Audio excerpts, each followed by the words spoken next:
Today we're trying a chickpea hack to make this box mix vegan and egg-free. So what we're going to do is we're going to take our can of chickpeas and we're going to substitute it for our eggs, our oil, and our water. We're going to open our can of chickpeas. We're going to drain them off and rinse them. You can save your aquafaba for another recipe like our hot chocolate with marshmallowy meringue made from aquafaba.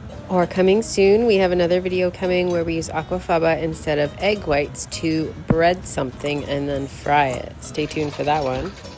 Now that we've got them drained and rinsed, we're going to pop these into a blender jar. Whatever blender or food processor you have is fine.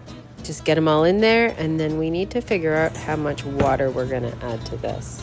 So use your box mix as a guide. However much oil you're supposed to be adding to the recipe is how much starting water we're going to use. So for ours, it's a half cup. So we're going to add a half cup of water to our blender jar, and then we're going to blend this up until it's nice and smooth.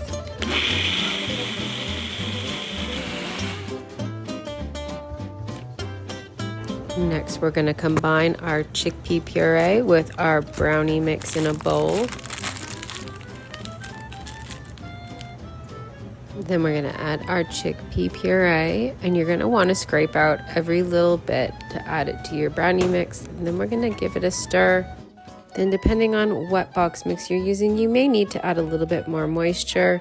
Mine was on the drier side after adding my puree, so I just added a splash more water. And when you're happy with your consistency, we're going to transfer it to our baking pan. Mine was really thick and more like a dough than a batter, so I just got in there with my hands to push it into the corners and make it nice and flat before popping it into the oven. We're going to bake this per the box instructions and just do a toothpick test to make sure it's done. I pulled mine after the 22 minutes per the box, and they came out super soft and fudgy and delicious. But make sure you follow your box, as every brand is going to be different.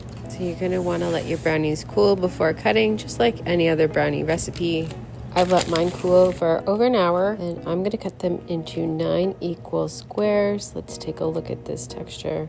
So it's super soft and dense and fudgy inside. Let's give it a taste, because we all really want to know, does it taste like chickpea? Okay, so 100% honesty, I do get some chickpea flavor, but it's not overwhelmingly chickpea. It's more of like a hint or an aftertaste. So if you're gonna add any kind of toppings whatsoever, it will so easily hide it. Or what I found is if you let it sit longer, I fridged them, and the next day I found I couldn't even pick up on the chickpea flavor. It's similar to when you make like an avocado mousse, and you can pick up on the avocado when it's warm, but after it's chilled and it's sat, the flavors kind of meld and it hides that. So that's me rambling to say that overall I think this hack was successful, and I'd probably use it again, especially with the soaring egg prices and with egg allergies. It's a pretty easy way to veganize or egg-freeify a brownie box mix.